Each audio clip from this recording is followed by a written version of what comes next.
At least some Democrats now finally appear ready to do what Republicans and President Trump and millions of hardworking American people have been asking them to do for weeks.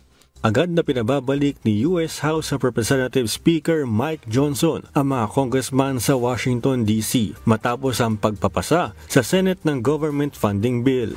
Ayon kay Speaker Johnson, agad na pagbobotohan ng Kongreso ang ipinasang Senate Bill upang wakasan na ang 41 days na government shutdown sa bansa. Mariin namang tinutulan ng Democratic leader ang ipinasang Senate Funding Bill. Ayon sa kanya, nagkakamali ang 7 kapartido nito na bumoto pabor sa panukalang batas ng mga Republicans upang buksan muli ang pamahalaan. Babala pa nito, tataas ang healthcare insurance ng mga mamamayan dahil sa pagsuko ng mga Democrats sa demand ng partido na panatilihin ang subsidies sa U.S. health insurance. People now see that premiums are about to skyrocket. They're terrified about how they're going to pay for their insurance. Democrats demanded that we find a way to fix this crisis and quickly, but Republicans have refused to move an inch.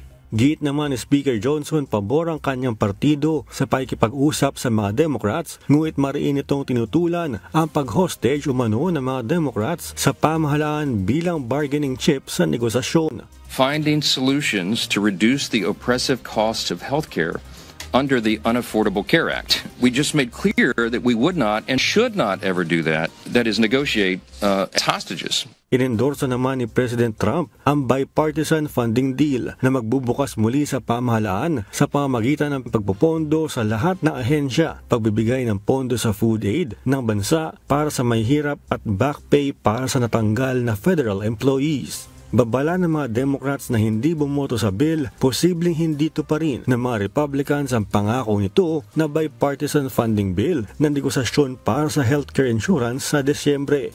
Kung hindi may babalik ang subsidies sa health insurance, tataas ng lagpas sa 100% ang kailangang bayaran ng halos 40 million Americans sa susunod na taon. Klein Senka, UNTV News and Rescue, Texas, USA. Diyos sa aming sandigan, serbisyo publiko ang aming pinahalagahan.